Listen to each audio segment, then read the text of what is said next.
I'm going to talk about managing expectations, and when you go on a raw foods diet, I think it's good to be able to manage your expectations of how difficult that process is going to be, or how tumultuous that journey is going to be. And that's why I think when there's talking about like, is cooked food addictive and stuff like that, is it or is it not, I think for people to be saying it's not is sort of sending out the wrong message for people that are interested in 100% raw diet, because they're going to think, well, this is really easy, like I'm just gonna start eating fruit and nothing else, and I'm just going to do that from tomorrow, and that'll be me and it'll be fine. And if I eat enough calories and my, you know, macronutrient percentage or whatever is right, then I'm going to get enough nutrients and everything, and automatically I'm not going to have any desire to eat cooked food.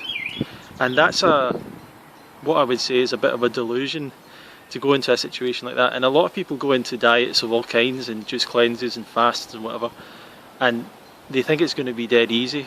And I remember having a friend I've had a couple of friends go on juice cleanses or fasts or whatever, never ask me anything about it. You know, they never ask my advice. They never ask. You know, I've been basically living on smoothies and stuff like that for like 3 years, so they never ask me about anything about it at all. And I see them posting stuff and showing stuff, and I'm thinking, why don't they ask?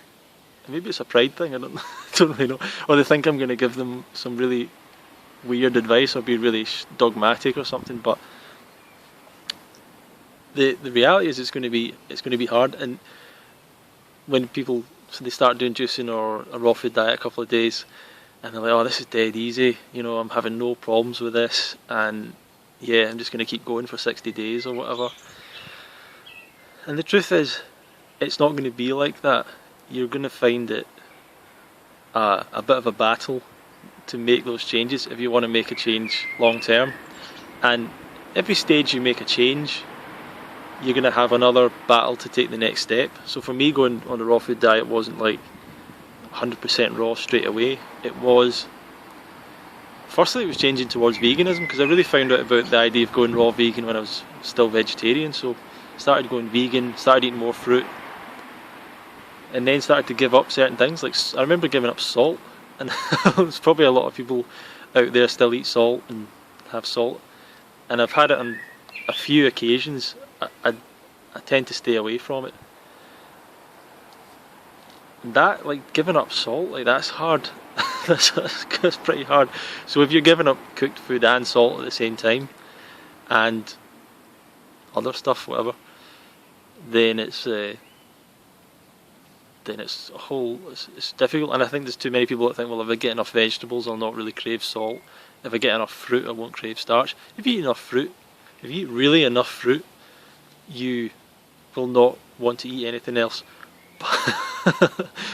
But what'll happen is psychologically you'll leave gaps. Like you'll think, right, if I eat any more, I'm not going to have space for like eating the cooked food that I want to eat. So I'm going to calm down on the fruit or whatever. I understand that people don't want people to be saying that starches are addictive because they're so much better for you than the standard American diet or the standard diet of the Western world. So I understand why people are a bit annoyed about raw food people coming out with that kind of statements. But if you go into the if you enter into the raw food world, so to speak, that's what you're going to hear. You're going to hear some hardline stuff. And when you speak to long-term raw food people, they're just like, yeah, of course cooked food's addictive. But they don't go and shout about it, really. There's maybe a few on... I don't even know who online, like Ted Carr a little bit, and a few people on Facebook, but not in some kind of big way. I don't know, and that's my perception. So 6 billion people in the world, most of them almost entirety eating cooked food, a very incredibly small percentage eating raw food, and people who come into the raw food community and are a bit interested, dabble with it and stuff, they get annoyed if they hear the idea that cooked food's addictive. But it makes sense to most people that it is. A lot of people aren't too bothered about that idea. Basically, if you're going to give up cooked food, it's going to be the same as giving up anything else. And the only thing I can say is it's different to fruit. It's always different to fruit. There's always some kind of thing where you go, I should have just ate fruit, you know. It's like, it would have been better if I just eaten fruit afterwards, but like beforehand it's kind of enjoyable to eat it. So sticking on the fruit is always a good thing, but you know, obviously people struggle with getting enough, eating enough, getting good quality and all the rest of it. Fruit, people will often say that fruit's addictive as well, like durian, particularly durian, and I get kind of, I don't know, embarrassed a little. Was that the phrase? Embarrassed? Maybe not embarrassed, like I'm a bit embarrassed by that scene of like the durian addiction thing and everyone. I mean, I take full participation in it, don't get me wrong, if it's available, but generally, like the durian nights at Woodstock Fruit Festival that were pretty crazy. The durian was never, it's never going to be as good as fresh durian, right? It's never going to be as good as fresh durian. But then the durian parties that I've had in Thailand and stuff, they're really weird. They're really different to eating any other. To people gathering for any other fruit, people are really like voracious for it. But at the same time, I don't know. I've never been long term enough in a country like that to find out if I just give up life and devote myself to durian. Ted Carr said a thing in a video where he said when you get a 10 out of 10 durian's the only fruit that people are that even people rank in a scale of how good it is. Like, this is a 10, this is a 2, this is a whatever. I've never had like the best of the best. I've been with guys who've had the best of the best, and so when I was eating durian, they were saying this isn't durian, you know, this you haven't lived. So what I'm trying to say is, there's Ted Carr was saying the number 10 out of 10 durians, like that changes your life, and that's fruit can do stuff like that. It's really crazy when you have those experiences, and it's almost like you get a download of information, like it just goes, you just get this download and all this thoughts and all this creativity comes into your mind. It's mad. And and that's why people go and search for it. But some people, they totally change with the durian thing, for sure. I think the famous story, Dr. Robert Lockhart, 71-year-old, I think now, 70-year-old, fruitarian, chiropractor, health enthusiast for a long, long time, walks on his hands, speaks at the Woodstock Fruit Festival. Dr. Lockhart had a durian orchard and lived off durian for 3 or 4 months when he was younger. Well, I don't know, a while back. And his wife got so annoyed with him because he was just eating durian all the time. And she gave him an ultimatum, and they ended up getting divorced. Now that's the way he tells the story, like he got divorced because of the durian.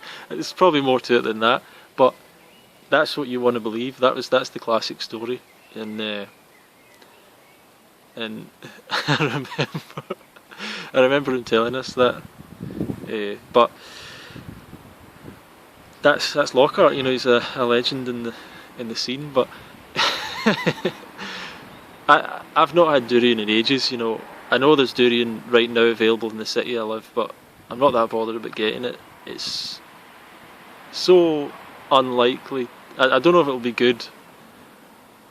I don't know, I'm just not that drawn to it at the moment. So it might be an addiction, but I don't know. I don't think it is, because I've not had it in like a year, and I do love it, and I don't mail order it or anything. I'm not like desperate for it. Other fruits like bananas are the least addictive substance on the entire planet. Like, people struggle to force feed themselves enough bananas on this kind of lifestyle. And even people that like bananas, they don't want to eat more than one or two or whatever. Bananas are, I feel the best eating bananas. I think they're the best feeling fruit, you know. But and they're so practical. They're so dry and they don't they don't mess you up. But what am I trying to say about bananas? If there's any other fruit around, it's like you want that rather than bananas, you know, unless you're really, really hungry, I think. But almost anything, I'm like, right, nectarines, strawberries, cherries, I don't know, even good apples, good grapes.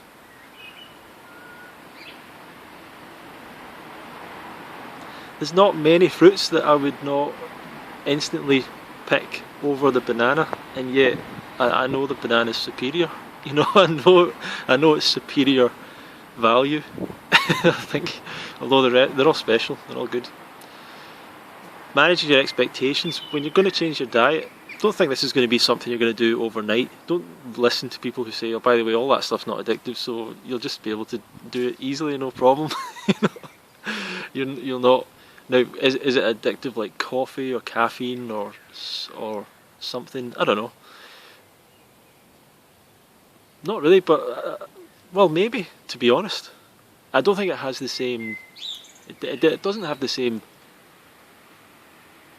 detox or whatever you want to call it as something like a stimulant.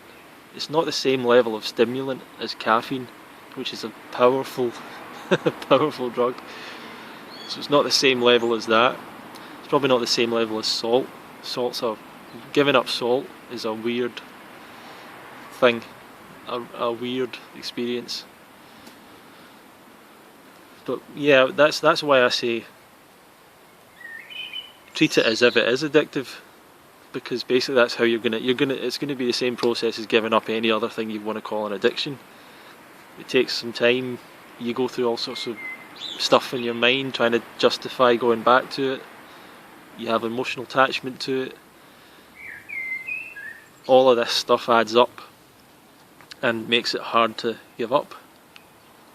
But you can do it, and you might as well, because why not? What else are you going to do? What else are you going to eat? That's what I sometimes think, you know, that should be the advertising slogan for fruit. Fruit, what else are you going to eat? What else are you going to eat?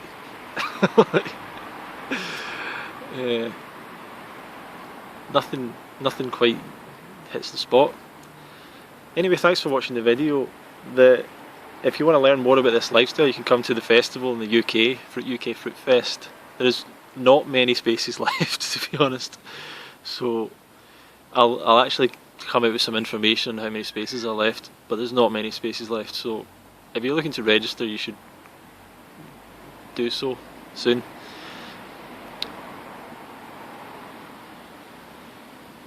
If you want some more information from me, stay in touch. You can go to my website, fruityronster.com, and if you do that, you will get some emails from me and stuff like that.